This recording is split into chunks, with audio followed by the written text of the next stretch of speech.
and welcome to Core Moods.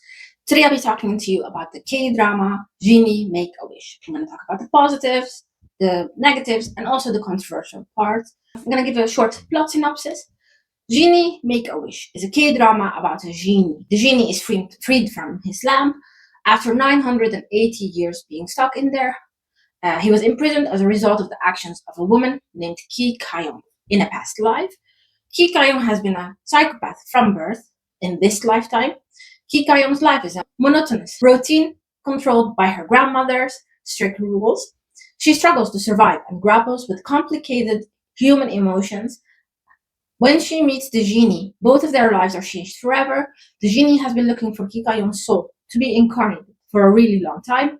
He is eager to wreak vengeance on Ki Kayong for unintentionally imprisoning him.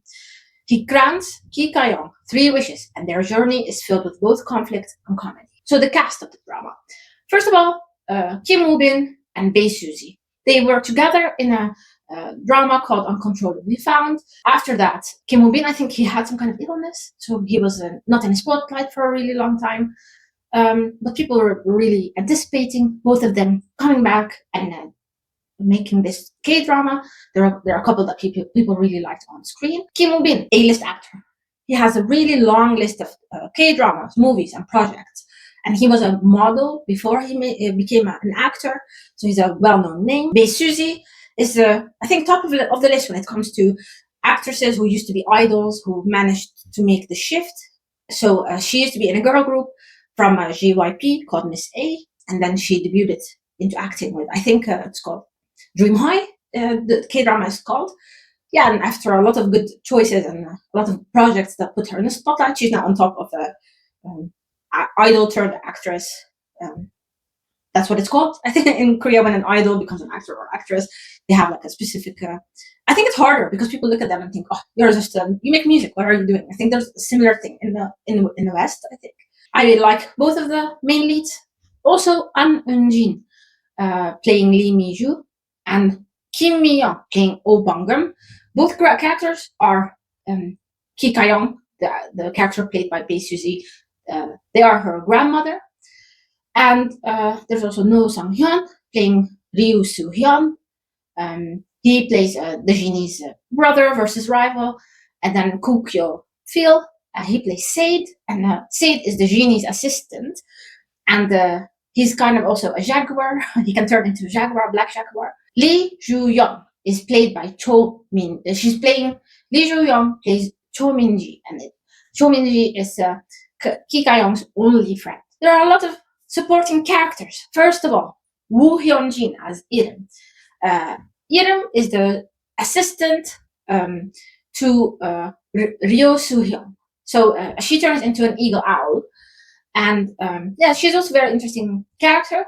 And there are also a lot of special appearances by A-list celebrities. A-list celebrities that the director or writers worked with before. So that's always fun to have a celebrity cameo. And most of them played absurd roles. So there's Kim Ji-hoon. He played the chauffeur Kim. He played the chauffeur to Daniel Hannay. And Daniel Hannay's character was Kim Gae. And he plays a dog. So he's a dog turned human. So this combination was very interesting, very fun. There's also Kim Ah-young as a cult member. Kim Ah-young I know her from a K-drama called The Judge from Hell, a K-drama I reviewed earlier. And then there's Song Hye-kyo playing Genie, and she's the genie's ex-girlfriend. And Song Hye-kyo is like the A-list, top of the A-list celebrity list. She's known for a lot of very popular K-dramas. Genie Make-A-Wish. What are the parts that really worked? I think it's a very strong cast, well acted. They're very good at emoting and contacting, being in touch with their emotions. And the K-drama is also very visually appealing, well filmed. There's a lot of desert shots and very beautiful scenery. So I think that part is amazing. I think the premise is very interesting. A genie who has to fulfill 3 wishes, meets a human, and then they fall in love. I think that's a very interesting concept. And now we have to talk about what didn't work and why a lot of people are talking about this K-drama. First of all, the uneven tone and awkward pacing. I feel like the first 6 episodes are like very slow, too slow. Not much is happening. And also a couple of absurd ways of the transition of the characters into, yeah, the genie is stuck in a lamp. He's used to a certain time period, and then he has to adjust to our modern times. I feel like this part was the weakest part of Kim Woo-bin's performance. I don't think he does slapstick comedy that well, so that part was like, it just looked awkward. And the pacing of the drama and also the repeatedness of the elements that were happening didn't help much. So I just feel like the tone was off, pacing was off. I feel like a lot of people stopped after the sixth episode because they had no hope anymore. Sadly, the second part of the series is the strongest. So I totally understand people not watching on. Execution issues. Some of the CGI looks very awkward. Some of the fantasy visuals very inconsistent and not as well polished. When it comes to the writing, they try to cover a lot of themes like faith, sin, redemption, romance, comedy. So it diluted the focus now and then, and it complicated things, and it made it just like they didn't know what they were doing. There was a lack of vision in certain parts. The dialogue is a little bit, I just don't know who wrote the dialogue. Some parts are awkward. Some parts you don't even know what they're talking about. It's like some jokes are not funny. So it's like I don't know what they were doing with the dialogue, and I think that made the part where Kim Woo-bin was playing the genie transitioning into real world just weird. And Kim Ga-young, played by Suzy, she plays that she has a antisocial personality disorder. I feel like it was very problematic for them to be calling her a psychopath all the time. I feel like that's not, I don't know. I'm just against those kind of terms being used, especially by people that don't understand the terms and are just using it to other people. I did some research, and a lot of people are praising Kim Woo-bin and being very hard on Bae Suzy, being like, "Oh, he can act. He did his part really well, and she sucked." But I feel like he had a very awkward transition from the old-time genie line to the modern genie line. So I think that part he didn't do that well for me. Didn't work for me. But I feel after that, it was amazing because he's really good. Kim Woo-bin is really good at playing the good guy pretending to be the bad guy. So it's like I think that part really worked, and I think a lot of people don't like Bae Suzy's betrayal of someone with an antisocial personality disorder. I feel like she did really well because people don't understand that people with antisocial personality disorder, it's not that like they don't have emotions, they don't have empathy, they have impeded empathy, impeded emotional regulation.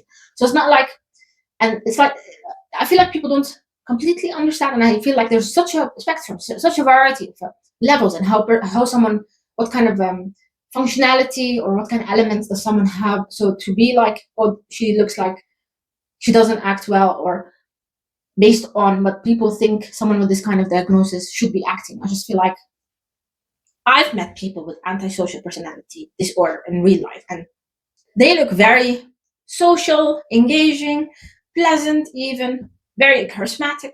So her version was very someone that lives by rules, someone who needs to know what is right, what is wrong. And I feel like the way the story presented how her grandmother raised her after knowing as a child that she has this diagnosis explains why she is the way she is. So for me, the entire package worked. Because in the story, when Ki Ga-young is a child, her parents find out that she has this disorder, and they leave. They just drop her at her grandmother's house, and they're like, "We're out," and they have no contact with her because the mother is scared that Ki Ga-young is gonna hurt her other children. But the grandmother is like, "This is my grandchild. I'm gonna teach her. I'm gonna make sure she understands how it is to be a part of a community, to live here, to live among people, what the rules are." And she goes to extremes to teach Ki Ga-young. And Ki Ga-young is very smart, so even though she doesn't feel those, how can I explain this? Even though she doesn't care if people get hurt, she knows I can't hurt people because my grandmother is not gonna like it, and I promise my grandmother I'm not gonna hurt people. So it's like, yeah, I thought that part was very well done. Portraying someone with very limited emotional access is really hard. So I really think that Bae Suzy did that really well, and I think that the parts where she was funny and worked really better. So I really liked her performance. So the Arabic language use, that was bad. That was really bad. أين الحمام؟ أين الحمام؟ هل محطة المترو قريبة؟ هل محطة المترو قريبة؟ بدون كزبرة من فضلك. من دون كزبرة من فضلك. In a lot of K-dramas, when they use English, that's already bad. Most of the times, English sucks, or it's not even the appropriate word or sentences or kind of dialogue that would be used in a certain situation. And it's a combination of if the actors speak good English, they are bad actors, or if there are bad actors most of the time, or good actors most of the time, they speak bad English. That's in a lot of K-dramas. So that's, I understood the K-drama starts in Dubai, and then they need like a desert background. So I understand that there's going to be some Arabic, but the amount of Arabic. We went to Dubai every other episode. There was so much Arabic, not just while we're in Dubai, that some kind of text that they used. The people that are in Korea that are creatures that have lived for a really long time, they speak Arabic. So I was like, they make it in the first episode a point to say that that those creatures don't, they speak whatever they speak, and people hear the language that they understand. So they're not specifically speaking a language. They're just communicating, and they're whatever kind of communication they're sending is getting translated to the. So if I'm there with someone that speaks French, it's gonna sound French to them. If they're with someone that speaks Japanese, it's gonna be Japanese to them. That's why I didn't understand why everything was in Arabic. So I was like, okay, they're holding on to the 1001 Night Genie in a lamp line of inspiration. But then it like went into controversial, problematic level, because then they go into the genie's name is Iblis, and anyone who knows anything about Islamic religion knows that there are words, terms, names, stories that you just don't use to make entertainment content. So I just don't understand why they had to name the genie Iblis. That to me is like confusing, because Genie in the Lamp is a mythological fictional story from Shahrazad's Arabian 1001 Nights. So that's like a fictional work. You can do whatever you want with that. Story of the lamp, the genie, the three wishes. That's like what the story is about. So when we start the first episode with a Quran verse about how Iblis refuses to bow because he doesn't want to bow to Adam, and then everything going bad after that, I just didn't understand so you use Iblis and then you use a Quran verse, and I was like, okay, that's bad. And then it gets worse, because then they use like the terms like genie, jinn, shaitan, Satan, devil, spirit.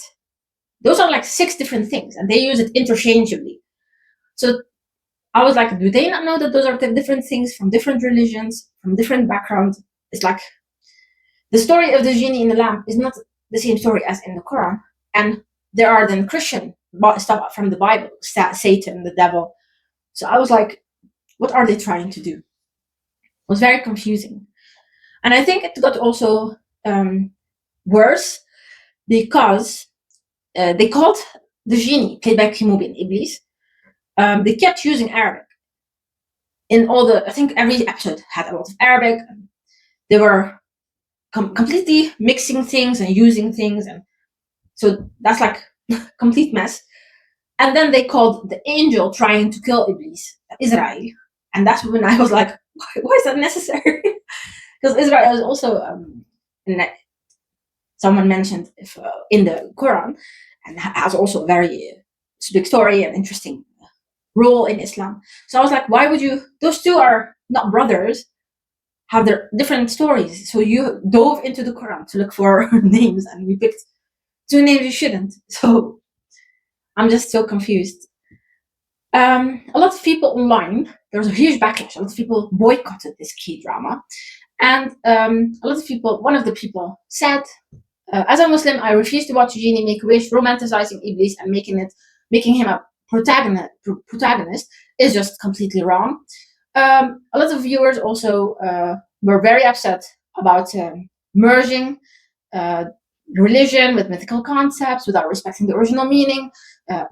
One person on Reddit says, Israel and Iblis are never brothers. They don't live among humans in human form. The K-drama shows the concept of reincarnation. There's no such thing in Islam. Iblis is never inside the lamb. What the hell is going on? There's also another complaint. The writer is clearly confused. He's referred to as Iblis, a genie, a jinn, a shaitan, a satan, the devil, a spirit. Those are completely different things and cannot be one character. Mixing and conflating Islamic theological concepts and adding the 1001 Arabian Nights story focused on the lamp mythology makes things more confusing. And this part I completely agree with, because I feel like if you just call him something else or just call him a genie, and in the 1001 Arabian Nights, I think he's called a Mayrat. So it's not like this entity doesn't have a name and a kind of a creature description of what they are. So I just don't understand why then you had to like take the story, go into this religion, go into another religion, and then make up stuff. I feel like there was a little bit of too much mixing into things that didn't have to be mixed. And I also agree with that. There was no reason of using the Islam Quran verse in the beginning of their first episode, even if it's a paraphrasing, because the way they presented it was basically Lucifer's story. It's like a fallen angel, and that's not how it is in Islam. So yeah, very disappointing. I have to say that the writers released a statement, and the statement was they stated that the show is 100% fictional fantasy and not meant to represent Islam or any religion directly. Some viewers treat the show as purely fantasy and believe that the names and motives are symbolic rather than literal religious use, and we have to agree with that way of seeing things. I just think that even if their intention was not to disrespect, I feel like neglecting to do research and checking and making sure that you do it in a respectful way, that to me is like already enough cause for some kind of a backlash. So I completely understand people being upset and boycotting. I just feel like if you want to make a story, if you are from a different country or different religious backgrounds, different ancestry, different language, different whatever, and you're trying to present a story from the perspective of someone or of a story inspired by someone that you yourself have not lived through that experience, I feel like you can tell that story, but you have to do a lot of research. And I think that's the part that was missing in this drama and why things went left. I think also it's very interesting that, and also very important in today's climate, the way people talk about certain religions, the way certain aspects are presented to the world is very important. And I think that people can be upset if things don't go the way they wanted or they intended to go. So I just hope people do more research in the future. Also, these kind of controversies lead to reputational damage, whether it's for the studio, the director, the writer, or the actors. And I think that could go two ways. Could like be that in the future they think, oh, we have to do more research, talk to people, see what the most appropriate way is of doing the thing that we want to do is, or maybe there are people that think that controversy sells. But I wouldn't say that with this K-drama because the numbers look very sad. I'm very disappointed because I was really looking forward for this K-drama to watch it. I just hope this doesn't happen again because I'm completely fine with the K-dramas using any kind of a Arabic or West Asian or any kind of inspiration in the world, Africa, any kind of folklore story.